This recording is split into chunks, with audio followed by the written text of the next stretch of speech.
the next project. This is episode 14 of the Harley Benton SC Guitar Kit Modification Project Series. I've already stripped the body of electronics. Did leave the two bridge posts. I've also stripped the neck of everything except two tuners. And in this episode, I'm going to be joining the neck to the body.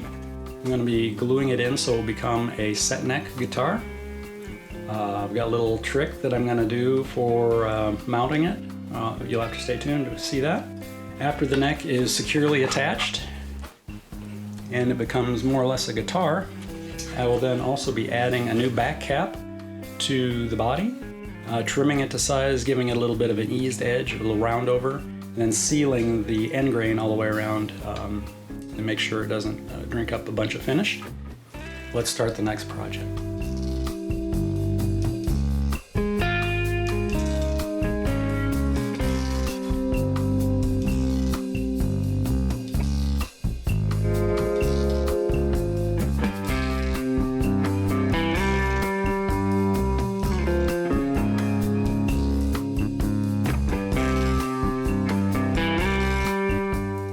I did a number of test setups before deciding to glue the neck in to make sure that I was going to have good string clearance, get the action set up right.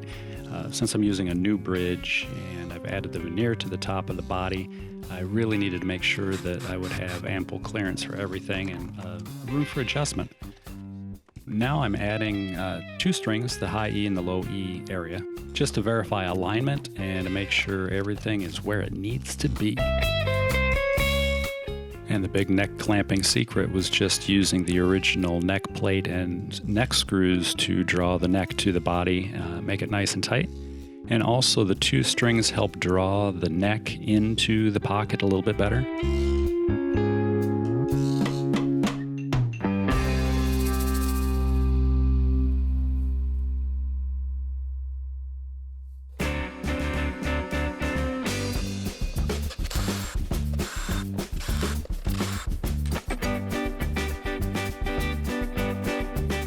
Now I'm going to commit a major luthier no-no, but since I'm not a luthier, it's okay. I'm adding dowels to the neck using the original neck mounting holes as my pilot hole and drilling them out to accept the new hardwood 1/4-inch dowels.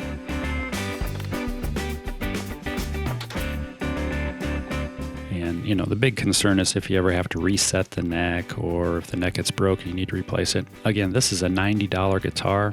So it's really not an issue. If I needed to get the neck out, I could cut the neck off and route out the pocket again and put on a new neck. It's really not the end of the world.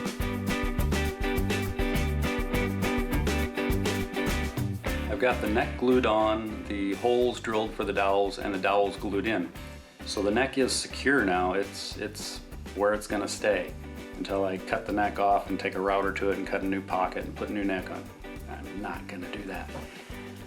It's time, or almost time, to put a back on this guitar, and I really want to jump in and do that, but I needed to think about the process of getting the electronics in and out of the body. So I did a couple test runs, putting the body flat on my bench and pulling the electronics out of the body and trying to stuff them back in. And it was very tight. Remember, I took a thick body and made it a thin body. I may make a quick little template and route away about 1/16 of an inch of material from the inside of the back cap that will be right below the work area of the control knobs. So that'll give me a little bit more flexibility as far as sliding pieces in and out. Then I'll be able to cut the back cap and hopefully glue it on. Let's start that part of the project.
I nearly forgot to sand the back of the finish side of the cap, and my least favorite tool, the orbital sander, which kills my hand.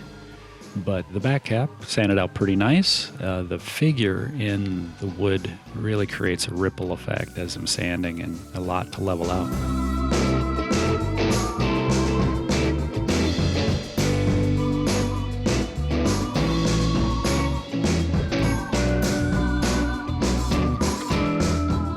This is pretty much my last chance to do anything inside the body. If I don't do it now, it's pretty much going to stay the way it is.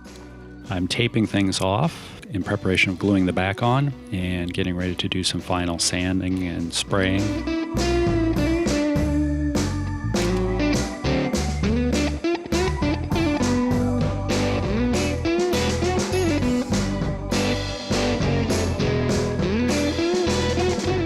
I added a couple little pilot holes for kind of oversized toothpicks to use as alignment pins to keep the back cap in line with the body as I get everything glued up.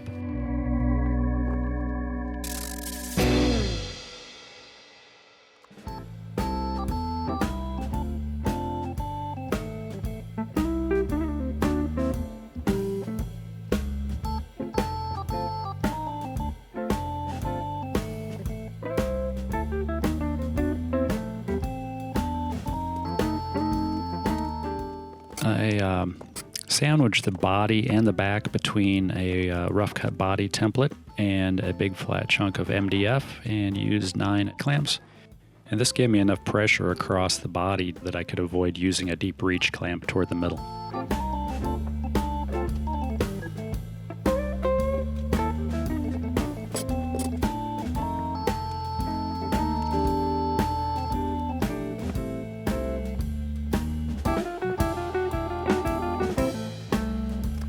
I had a little bit of squeeze out all the way around where the cap was glued on, so I cleaned that up and went after it with a flush cut pattern bit, and still had just a little bit of glue to scrape away here and there, but the pattern bit did a great job. I was going to use a spiral bit on this, but I was not able to find my pattern spiral bit at the moment, which I did find it after I finished this job.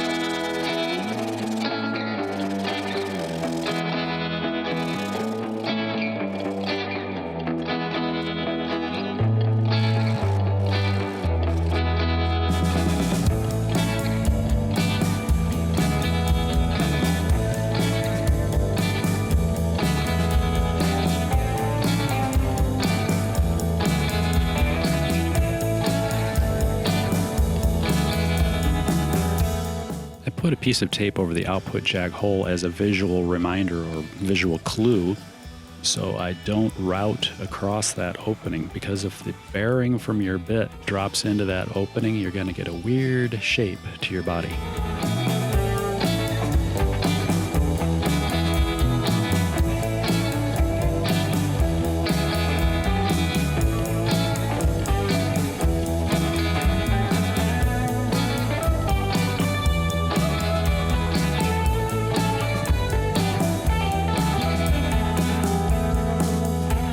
To seal the end grain, I'm just using some of the clear urethane and wiping it on to let it soak into the grain. I give it 2 coats, I think it was, at this point, let it dry, and I'll sand it back and get everything ready for, hopefully, final finishing. Thanks for watching. I hope you enjoyed the video. Please ring the bell, subscribe, leave a comment or 2, and I hope to see you again, or I hope you'll see the next video. Anyway, thanks for watching. Bye.